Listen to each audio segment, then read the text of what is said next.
ਸਤਿ ਸ਼੍ਰੀ ਅਕਾਲ। ਤੁਸੀਂ ਵੇਖ ਰਹੇ ਹੋ ਜਗਬਾਣੀ ਟੀਵੀ ਤੇ ਪੇਸ਼ ਨੇ ਹਰਿਆਣਾ ਦੀਆਂ ਵੱਡੀਆਂ ਖਬਰਾਂ। ਮਿਸ਼ਨ ਰੋਜ਼ਗਾਰ ਮੇਲੇ ਤਹਿਤ ਮੰਤਰੀ ਮਨੋਹਰ ਲਾਲ ਖੱਟਰ ਪੰਚਕੂਲਾ ਪਹੁੰਚਦੇ ਨੇ, ਜਿੱਥੇ ਉਹਨਾਂ ਦੇ ਵੱਲੋਂ ਨੌਜਵਾਨਾਂ ਨੂੰ ਨਿਯੁਕਤੀ ਪੱਤਰ ਵੰਡੇ ਜਾਂਦੇ ਨੇ।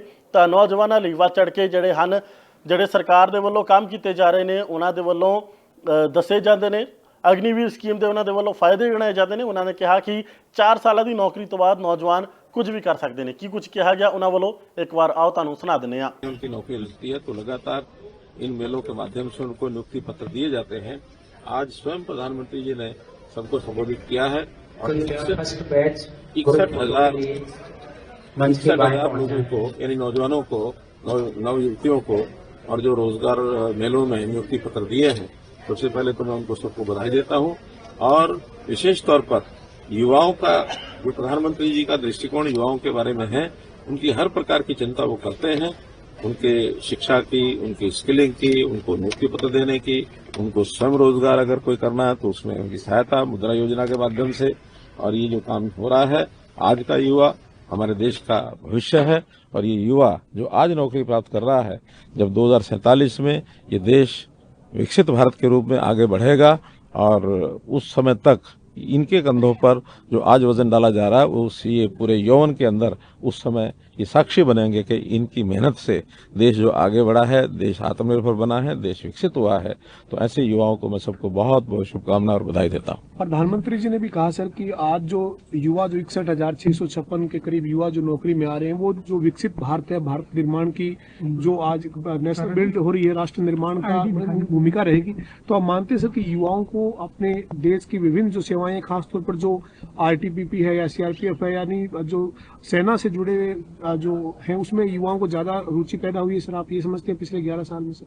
वैसे तो देश की रक्षा करने का भार युवाओं पर ही रहता है। युवा अपनी यौवन अवस्था में ही इन सेनाओं में जाते हैं, लेकिन जब से देश के अंदर एक भावना विशेष तौर पर कि मैं यानी अपने आप को देश की रक्षा सुरक्षा के लिए समर्पित करता हूं, देश पहले मैं बाद में, देश के प्रति जो भावना बनी है, इसको लेकर के आज हर मोर्चे पर जहां आवश्यकता होती है हमारे युवा तैयार मिलता है।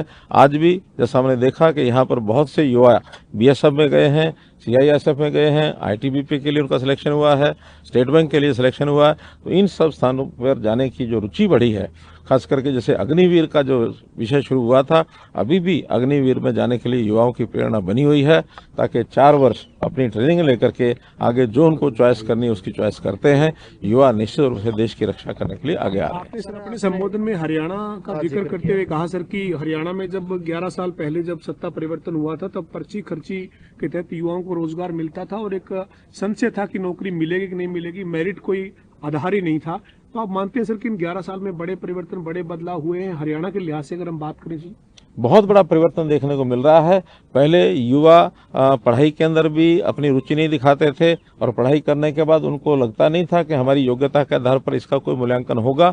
लेकिन अब जब से बिना पर्ची बिना खर्ची की बात आई है, युवा को लगने लगा है कि उसकी पढ़ाई, उसका जो उसको लाभ मिलेगा उस पढ़ने का, और मिशन मेरिट के आधार पर जो शुरू हुआ है। आज मैं देखता हूँ गाँव-गाँव में बच्चे पढ़ाई करने के बाद, स्कूल कॉलेज में पढ़ाई करने के बाद, जैसे वाचनालयों में, पुस्तकालयों में जाते हैं, लाइब्रेरी जो भरी रहती हैं, हर गांव में मांग आती है कि हमारे यहाँ लाइब्रेरी बनाओ। वो इसी कारण से है कि युवा अपने आप को दक्षता प्राप्त करने के लिए, शिक्षा प्राप्त करने के लिए, अपने आप को, अपनी मेरिट को यानी बढ़ाने के लिए पुरजोर मेहनत करता है। एक बहुत बड़ा बदलाव ये हरियाणा के युवाओं में आया है और जिसका निश्चित रूप से हरियाणा को लाभ होगा। आने वाले समय में हरियाणा के नए हरियाणा के रूप में उभर करके आएगा, ऐसा मुझे लगता है। ऑपरेशन सिंदूर के बाद सर, जिस तरीके से डोनाल्ड ट्रंप ने दावा किया था कि पाकिस्तान न्यूक्लियर एनर्जी का यूज करने वाला है, लेकिन अब इंटरनेशनल एटॉमिक एनर्जी के जो हेड हैं राफेल मॉरिसन, उन्होंने इसको नकारा है। आप किस तरह से देखते हैं? देखिए, देश में शांति व्यवस्था बनाए रखने के लिए जो भूमिका हमारी है उसको बनाकर रखेंगे और उसमें कहीं भी हम अपने देश की रक्षा सुरक्षा पीछे नहीं हटेंगे। हम किसी को छेड़ेंगे नहीं, कोई हमको छेड़ेगा तो उसको छोड़ेंगे नहीं। सर, हिंद में रात को एक ब्लास्ट भी हुआ है। महकमे का आप लगातार बैठकें करते रहते, 2 दिवसीय 3 शिविर रहा, कौन कौन अधिकारी मौजूद रहे, आगामी किस तरीके का रोड मैप तय किया गया विद्युत सर? क्षेत्र में सर इस चिंतन शिविर से क्या बड़ा निकल कर आया है सर? देखिए, क्योंकि देश भर के अंदर बहुत से प्रकार से लोग इस क्षेत्र के अंदर सक्रिय हैं, चाहे वो प्राइवेट बिजनेसमैन हैं, चाहे हमारा इंजीनियरिंग विंग है, चाहे हमारे जो बिजली निर्माण करते हैं जनरेटर्स हैं, अथवा ट्रांसमिशन लाइन में काम करते हैं, या वितरण जो कंपनियां उनमें काम करते हैं। तो ऐसे मल्टीपल लेवल पर ये जो काम होते हैं, ऐसे सब लोगों के प्रतिनिधियों के साथ बैठ करके लगभग 65 लोग वहाँ 2 दिन तक रुके हैं और 6 अलग अलग सत्रों में अलग अलग विषयों को लेकर के चर्चा की है। इसका बहुत बड़ा एक लाभ मुझे लगता है, सब लोगों की अपनी अंडरस्टैंडिंग एक प्लेटफॉर्म पर आकर के आगे काम करने के लिए तैयार हुए हैं। बिजली के जनरेशन से लेकर के और आम उपभोक्ता तक बिजली हम कैसे पहुंचा सकें, इसका जो लाभ मिलने वाला है एक बहुत अच्छा लाभ मिलेगा। और ये प्रक्रिया हमारी जो इस प्रकार के चिंतन शिविरों की है, लगातार आगे भी बनी रहेगी। सर एक सवाल है पंजाब को लेकर। सर पंजाब के लॉ एंड ऑर्डर को लेकर क्या कोई आपको चिंता नजर आती? चूंकि आज भी एक घटनाक्रम हुआ है, जो ट्रेन मालगाड़ी का जो ब्लास्ट हुआ है इंजन सरहिंद के पास। क्या लगता है सर कि पिछले 4-5 साल में पंजाब में लॉ एंड ऑर्डर को लेकर सरकार बहुत गंभीरता के साथ काम नहीं कर पाई है? जिस तरह की स्थिति बनती आई है, कई बार कई घटनाक्रम हुए हैं सर। बहुत एक चिंता का विषय है, क्योंकि पंजाब की सरकार का ध्यान जितना समाज की रक्षा सुरक्षा में, उनको एक ऐसा जीवन जो निर्भय होकर के वहाँ काम कर सकें, इस प्रकार का कभी उनका ध्यान नहीं रहा है। पंजाब से जो लगातार समाचार आ रहे हैं कुछ अच्छे नहीं आ रहे हैं, और मैं समझता हूँ पंजाब की जनता भी अब इस समय जागरूक हो गई है। जितने प्रयोग पंजाब में हुए उन सब प्रयोगों को समाप्त करके आगे कोई जिम्मेवार सरकार आगे आए, ऐसी पंजाब की जनता ने विचार किया है। हरियाणा के पूर्व डीजी जो है अब आईटीबीपी के डीजी बन रहे हैं, क्या कुछ कहना चाहेंगे? आईटीबीपी के लोगों को मैंने उसकी बधाई दी है कि हमारे यहाँ के डीजीपी जो है आईटीबीपी के ही डीजी हो गए हैं। इसके लिए यहाँ के सब लोगों को मैंने बधाई भी दी है। ਬੀਤੇ ਦਿਨੀ ਹਰਿਆਣਾ ਦੇ ਸੀਐਮ ਨਾਇਬ ਸੈਣੀ ਪੰਜਾਬ ਪਹੁੰਚਦੇ ਨੇ, ਜਿੱਥੇ ਉਹਨਾਂ ਦੇ ਵੱਲੋਂ ਪੰਜਾਬ ਦੇ ਲਾਅ ਐਂਡ ਆਰਡਰ ਨੂੰ ਲੈ ਕੇ ਸਵਾਲ ਚੁੱਕੇ ਜਾਂਦੇ ਨੇ। ਉਹਨਾਂ ਕਿਹਾ ਕਿ ਆਮ ਆਦਮੀ ਪਾਰਟੀ ਨੇ ਲੋਕਾਂ ਨੂੰ ਸਬਜ਼-ਬਾਗ ਦਿਖਾਏ ਨੇ ਅਤੇ ਭਾਜਪਾ ਸਰਕਾਰ ਹੀ ਪੰਜਾਬ ਨੂੰ ਫਿਰ ਤੋਂ ਨੰਬਰ 1 ਸੂਬਾ ਜਿਹੜੀ ਹੈ ਉਹ ਬਣਾ ਸਕਦੀ ਹੈ। ਕੀ ਕਿਹਾ ਗਿਆ ਉਹਨਾਂ ਵੱਲੋਂ, ਇੱਕ ਵਾਰ ਆਓ ਤੁਹਾਨੂੰ ਸੁਣਾ ਦਿੰਦੇ ਹਾਂ। ਅੱਜ ਮੇਰੇ ਲਈ ਬੜੇ ਗਰਵ ਦੀ ਗੱਲ ਹੈ ਕੌਣ ਕਿ ਅੱਜ ਭੈਣੀ ਸਾਹਿਬ ਦੀ ਇਸ ਇਤਿਹਾਸਿਕ ਭੂਮੀ ਤੇ सतगुरु बाबा राम सिंह जी, जिन्हों ने अंग्रेजों के खिलाफ एक बड़ी मुहिम छेड़ी सी और जिन्हों ने इसी भूमि पे इस अंग्रेजों से मुक्त कराने का जो उन्होंने प्रण लिया सी और उन्होंने डट करके उसका सामना किया सी। और इस भूमि तो उन्होंने कई और ऐसे बुराइयां का खात्मा किया सी। सतगुरु बाबा राम सिंह जी ने नशे के खिलाफ जो इस भूमि का अभियान चलाया कि नशे में खत्म करना चाहिए, और जो उन्होंने स्वदेशी में लेकर के बड़ा अभियान इत्थे चलाया सी। अज ये मेरे लिए बड़े गर्व की गल है कि इस महान व्यक्तित्व, ऐसा व्यक्तित्व जिन्होंने इस देश राष्ट्र की धर्म की रक्षा लई एक बड़ा अभियान चला करके उन्होंने यहाँ से खदेड़न का काम किया है।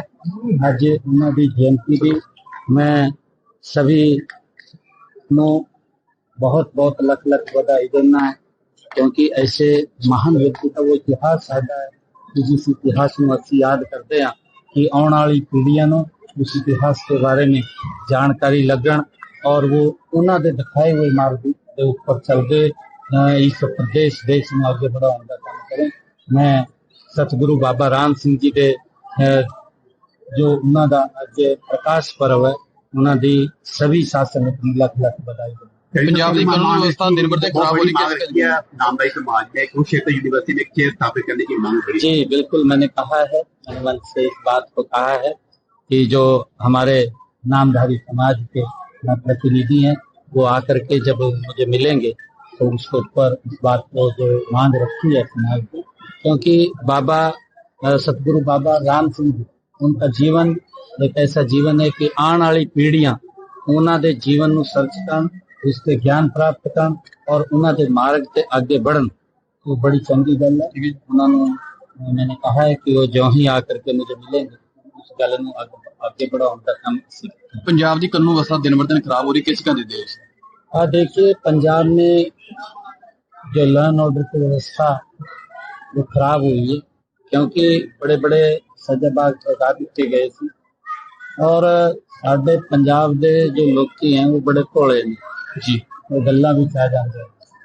परंतु मैं पंजाब के लोगों को कहना चाहना है कि आने वाला समय ये ऐसा समय है कि जब देश ये विकसित गति से आगे बढ़ रहा है, प्रधानमंत्री जी ने भी संकल्प लिया है कि हम भारत को विकसित राष्ट्र बनाने का काम करांगे। तो मैं पंजाब के लोगों को भी अपील करता कि नरेंद्र मोदी जी के नेतृत्व में साडा पंजाब भी पीछे न रहे, ये भी विकसित पंजाब बने। ये भी पंजाब जो पंजाब साडा देश का नंबर 1 सूबा सी, वो नंबर 1 सूबा बने और ये नंबर 1 सूबा भारतीय जनता पार्टी नरेंद्र मोदी जी के नेतृत्व विच बन सकता है। मैं ये कहना भी चाहना क्योंकि गल्लां तो बड़ियां बड़ियां करते ने और आगे भी आप होनी गल्लियां बड़ियां ही गल्लां होनी, क्योंकि 4 सालों के विच तो कुछ हुआ नहीं जो पहले बड़ियां गल्लां की गई नहीं। अब क्योंकि इलेक्शन नजदीक आ गया, अब फिर शायद ये सोचते हैं कि बड़ियां बड़ियां गल्लां करके फिर सरकार के ऊपर काबिज हो जाएंगे। परंतु अज मुझे लगता है कि पंजाब के लोग उस गल को समझ गए ने कि गल्लां से कम नहीं चलना, अब तो काम करने से कम चलना है। और किसी की गल्लां विच अज पंजाब के लोग नहीं आएंगे, चाहे वो बड़ियां गल्लां करन, चाहे वो जेड़ी मर्जियां गल्लां करन या कुछ प्रलोभन देन, परंतु ना प्रलोभना ते आन, क्योंकि जो वायदे इन्होंने किए सरकार के 4 साल निकले, 4 सालों के विच इन्होंने एक भी वायदा पूरा नहीं किया। चाहे महिलाओं पे उन्होंने वायदा किया सी कि साडी सरकार 1100 रुपये महीना देने का काम करेगी, वो नहीं दिता। चाहे इन्होंने बुजुर्गों की पेंशन बढ़ाने की गल की सी, वो नहीं इन्होंने किया। और मैं तो ये भी गल बताना चाहना है कि मैं देख रहा सी कि यहाँ बुजुर्गों को जेड़ी सम्मान पत्ता देंदे हैं, जिन्हां दी इनकम 60,000 रुपये है, उन्होंने इत्थे सम्मान भत्ता बुजुर्गों को दिता जाता है। साडे हरियाणा दे विच जिन्हां बुजुर्गों की इनकम 3 लाख रुपये है, उन्होंने दिता जाता। ये कितना बड़ा अंतर है। साडे यहाँ लगभग 44 लाख बुजुर्गों को ये 3200 रुपये पेंशन देने का काम साडी सरकार कर रही है। परंतु पंजाब दे विच वो 1500 ते 2500 बढ़ाने की गल की गई सी, परंतु 2500 रुपये भी उन्हों की ये पेंशन नहीं बढ़ी सी। उन्होंने अज भी 1500 रुपये, वो भी 3 महीनों के बाद, 4 महीनों के बाद। और इतने जो कर्मचारी ने उन्होंने अपनी सैलरी नहीं मिल रही है जी। बड़ा पंजाब एकदम इन्हां दी जो सोच है कि जो इन्होंने पंजाब नू सजाबाग दिखा करके वोट लेने का काम किया है, परंतु उसके ऊपर कम नहीं किया कि लोगों की सुविधाएं, लोगों को जो कम सरकार कह करके वोटा लीतियां ने कि उन्होंने पूरा किया जाए, वो कोई कम नहीं। सर बड़ी अच्छे 10 लाख का सर बीमा योजना लगता जी कामयाब होएगा। बीमा योजना 10 लाख की बीमा योजना कब से शुरुआत की है जी? देखिए, मैंने कहा है कि बड़ी बड़ी गल्लां होणगियां, 5-4 साल निकल गए ने। नरेंद्र मोदी जी 5 लाख रुपए आयुष्मान भारत का देंदे ने, हम साडी सरकार ने हरियाणा ਦੇ ਵਿੱਚ ਇਹਨੂੰ ਲਾਗੂ ਕੀਤਾ ਹੋਇਆ ਹੈ। ਬੀਤੇ ਵੀਰਵਾਰ ਜੰਮੂ ਕਸ਼ਮੀਰ ਦੇ ਡੋਡਾ ਦੇ ਵਿੱਚ ਸ਼ਹੀਦ ਹੋਏ ਜਵਾਨ ਦਾ ਅੱਜ ਅੰਤਿਮ ਸੰਸਕਾਰ ਸਰਕਾਰੀ ਸਨਮਾਨਾਂ ਦੇ ਨਾਲ ਕਰ ਦਿੱਤਾ ਗਿਆ। ਝੱਜਰ ਪਹੁੰਚਿਆ ਜਦੋਂ ਮੋਹਿਤ ਦਾ ਪਾਰਥਿਵ ਸਰੀਰ ਤਾਂ ਪਰਿਵਾਰ ਦਾ ਰੋ ਰੋ ਕੇ ਬੁਰਾ ਹਾਲ ਸੀ। ਫੌਜ ਦੇ ਜਵਾਨਾਂ ਦੇ ਵੱਲੋਂ ਅੰਤਿਮ ਸਲਾਮੀ ਦਿੱਤੀ ਜਾਂਦੀ ਹੈ ਤਾਂ ਗਰਭਵਤੀ ਪਤਨੀ ਦਾ ਇੱਥੇ ਰੋ ਰੋ ਕੇ ਬੁਰਾ ਹਾਲ ਹੈ। ਤਾਂ ਪਰਿਵਾਰ ਜਿੱਥੇ ਇੱਕ ਗਹਿਰੇ ਸਦਮੇ ਦੇ ਵਿੱਚ ਹੈ ਤੇ ਉਸ ਦੇ ਨਾਲ ਹੀ ਪਰਿਵਾਰ ਨੂੰ ਮਾਣ ਵੀ ਹੈ ਕਿ ਉਸ ਦਾ ਪੁੱਤ ਜਿਹੜਾ ਹੈ ਉਹ ਦੇਸ਼ ਦੇ ਲਈ ਕੁਰਬਾਨੀ ਜਿਹੜੀ ਹੈ ਉਹ ਦੇ ਜਾਂਦਾ है। मैं क्या कहूँगा, जो सारा देश का है, गांव का है, मैं क्या कहूँगा। मैंने हमारे बेटा को देश के लिए शहीद कर दिया।